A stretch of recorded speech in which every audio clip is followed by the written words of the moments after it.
des chiffres comparatifs nga indi soulever le débat pour man loolu mooy opposition moo doyen loolu mooy opposition mais xam nga sànni xeer yomb na ñëpp mën nañ ko loolu c'est très facile ñëpp mën nañ ko donc je pense que ne on a intérêt ñu joxante loxo autant que nous sommes tous les Sénégalais comme ni nga ko waxee bu ñu nekkee en période électorale nous sommes des adversaires politiques mais échéance yi bu jàllee nous sommes tous des citoyens qui sont tous égaux devant Dieu et devant la nation donc bu ñu fàtte loolu ak lu ñu am des ambitions politiques bu ñu gisee lu baax nañ wax ne lii kat ay la yéwén lu baax la bu ñu gisee loo xam ne safaan la ñu indi suñ proposition dénoncer ko wax ne d'accord uñ loolu dañ koy concéder ñëpp parce que loolu mooy ce qui fait la richesse de la démocratie sénégalaise donc je pense que le président Bassirou Diomaye Faye ak tout son gouvernement sénégalais yi dañ leen war a jàppale bu baax a baax xam ne initiative yi ñuy teg yëpp ay initiative yu innovantes la ay initiative yoo xam ne bu ñu demee fii ak 2 3 4 ans dañuy gis le fruit là parce que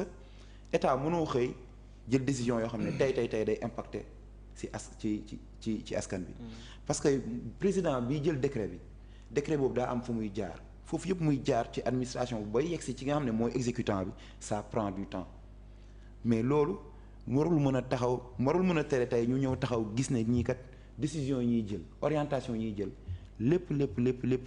lépp ci njëriñu Sénégal la. D'accord. Voilà. Alors Lamine ñu avancé parce que sànq nee naa la ex détenu nga bokk nga ci ñi nga xam ne régime bi fi jógee daf leen tegoon loxo ñu nekkoon prison pour des charges diverses yoo xam ne xëy na ku ci nekk ak kaawam mais tey fii coow loolu toll mooy ci indemnisation assistance comme vous l'appelez mais ñu bëri indemnisation lañ ko jàppee ñu décidé jox ñi demoon kaso ñëpp les ex-détenus ku nekk genn wàllu million 500 000 francs CFA. Il a rejeté la demande du parquet financier.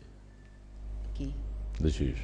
Le juge dans l'affaire Amadou Ba. Ouais. D'accord. C'est la demande du parquet financier. waaw mais loolu day wane rek ne ba tey changement am na waaw parce que bu ñu demee ba xam nga ñoom dañoo njort ne peut-être le procureur dafa jot ay directives politiques mu ñëw juge bi ci en tant que tel rejeté cette loolu mooy wane ne tey jii nii la justice elle est indépendante. La justice a toujours été indépendante. Hein? Non, la justice n'a pas toujours été indépendante, je suis désolé. La justice. Je prends seulement l'exemple de mon père. Non, je vais te dire. Na si télé bi wax non, attends. Non. Lui, il était procureur. Lui, il était procureur. Il était procureur. Oui. Les procureurs sont les procureurs et les juges et les pouvoirs exécutifs il y a des couloirs de courant. Non, defal ndànk rek. Non, defal ndànk grand defal ndànk. Non, grand defal ndànk. Non, Lamine defal ndànk. C'est-à-dire non Lamine dañu sànq ba léegi ci xam-xam la ñuy wax. dama bëgg ñu waxtaan. Allez-y. Les juges sont indépendants. Les juges du siège. Ils sont indépendants te juge bi ci la bokk. Parce que juge du siège la. Le procureur dépend du ministère ci exécutif bi la bokk. déglu lu baax déglu mais nañ leeral Sénégal grand c'est jeu de mots la. Non, du jeu de mots déglu quand même. Jeu de mots la. Allez-y. Kuy kilifa premier ministre bi. Oui, mais loolu damay laaj. Hiérarchie, on parle de hiérarchie. C'est-à-dire Lamine, vous êtes spécialiste en communication. J'essaie. Non, j'ai dit, xam nga tax ma lay poser question. C'est parce que tu es très bon. Merci beaucoup. Tu sais pourquoi je te dis tu es très bon. C'est parce que da nga bëgg a tëb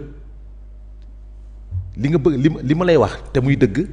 bëggoo ko nangu parce que da nga ne mon père est procureur moo tax ma ne la il est procureur de la République déggoo la ma la wax il rend compte certes.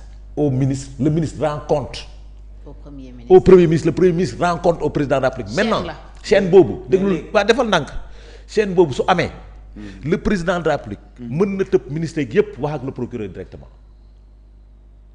il peut. C'est le patron de l'exécutif. C'est le patron de l'exécutif il peut. Maintenant pour le juge defal ndànk pour le juge amul ordre ko muy jot. loolu tax man j'ai tout le temps dit depuis très longtemps que notre justice est indépendante affaire bi ci yem. exécutif xam nga exécutif fu mu yem ci parquet bi foofu la exécutif bi yem. waaw mais xam nga. dama parce que parquet xam nga xel lu mu nangu. tey jii nii su ma nekkee un procureur am ministre de tutelle ministre de tutelle boobu man ma koy rendre compte moom muy rendre compte son supérieur qui est le président de la République le président de la République soxla ma jéggi fa ministre bi. oui il peut woo ma directement il peut. mais il peut. il mais peut c'est pas du lépp loo mën rek da nga koy def da nga koy def. est-ce que vous savez quoi. xam nga lan laa doon d'accord est-ce que vous savez quoi. Allez-y. Est-ce que vous savez que y a des personnes qui sont nommées ici. dans votre gouvernement. ce n'est pas une proposition de leur ministre. est-ce que tu sais que képp ku ñu nommé te mu ba dépendre ci ministère c'est le ministre qui doit proposer. d'accord c'est le ministre qui doit proposer les nominations. comme ban exemple, j'ai dit par c'est les exemple. ministres qui doivent proposer les nominations dans les ministères. par exemple comme quelle non nomination xam nga nag non attends grand man mënuma toog fii nag naan la diw ak diw ak diw c'est pas bon. D'accord. parce que je les connais. je vous le concède. c'est pas bon. D'accord. mais je les connais. d'accord ils ont été proposés. seen ministre sax xamu leen woon avant ñu koy ñu leen di nommer. waaw wala déet. dëgg la mais loolu day wane rupture rek. waaw déedéet waxuma loolu waxuma. xool ko non déedéet dama la ne. li ma lay wan ne la président mën naa tëb. d'accord. tànn yoon na ko may. mën na soxla un directeur général te du jaar ci ministre bi woo directeur général bi directement par rapport à un dossier mën na ko yoon na ko may. mais suy ministre bi su procureur su ministre bi su directeur bi di rendre compte. du rendre compte directement au président de la République day respecter hiérarchie bi. mais léegi yow par exemple boo nekkoon ministre de la justice man ma nekk un procureur. oui le président m'appelle jusqu'au palais. oui il entretient avec moi une discussion am na ci droit. yow nga nekk sama ministre de tutelle man ma am information yow xam ne yow amoo ko am tu na n'as ci pas droit. été informé. déglu loolu est-ce que sur le plan de la j'ai logique dit non defal na est-ce que xel mën na ko j'ai dit il en a le droit. mais non ça veut pas dire defal que na nee naa la du defal lépp na loo am waxuma la droit rek. dama ne dégg boo sëñ bi. xam nga ci droit sëñ ak moral sëñ bi nag xool xaaral sëñ bi xam nag nga droit dafa am moral am. Lamine yéen a ngi doog a agsi pouvoir. Allez-y. écoutez votre discours sànq quand vous parliez. maa ngi doon sourire sax entre les dents. vous savez pourquoi. parce que yéen a ngi doog a agsi pouvoir vous commencez à comprendre beaucoup de choses yoo xamante ne ba ngeen nekk opposition démb xamoo ko woon. effectivement. et ba ngeen nekk opposition tu disais tout le contraire est-ce que yaa ngi comprendre parce que. pas forcément. non ba ngeen nekk opposition Allez-y. si l'opposant est naturellement comme ça. ouais il s'oppose. il s'oppose. mais ñun nag opposition bu loyal lañ doon opposé j'ai dit l'opposant est le plus grand nihiliste au monde. il faut l'accepter. ah ça moom c'est vrai c'est une vérité. l'opposant est le plus grand nihiliste. ouais. opposant bi moo mën a toog ne le président bi defu fi dara. oui te mu gis li mu def. te mu gis li mu def. dëgg la. et pourtant da ngeen ko doon wax démb. que waa ji defu fi dara. te da ngeen ko doon def te da ngeen ko doon gis. Effectivement. loolu tax ma ne la l'opposant est le plus grand nihiliste. c'est de bonne guerre. et c'est de bonne guerre parce que combat politique la. maintenant yow mi nekk pouvoir. tu comprends certaines choses da nga naan waa ji xamul dara non kii il ne comprend rien. moo tax quand je t'entends parler je me vois quand j'étais au pouvoir. les discours que je défendais c'est le comportement que j'avais nangam parce que loolu la ta mission c'est de prendre en charge. et de s'attaquer à l'opposition et de défendre le pouvoir. effectivement. contrairement à moi. moi je m'attaque à tout aux deux bords je dois être à équidistance de ces choses. donc moo tax ma ne la quand je comprends le pouvoir je comprends certains comportements mais soo demee ba xam réalité fonctionnement du pouvoir.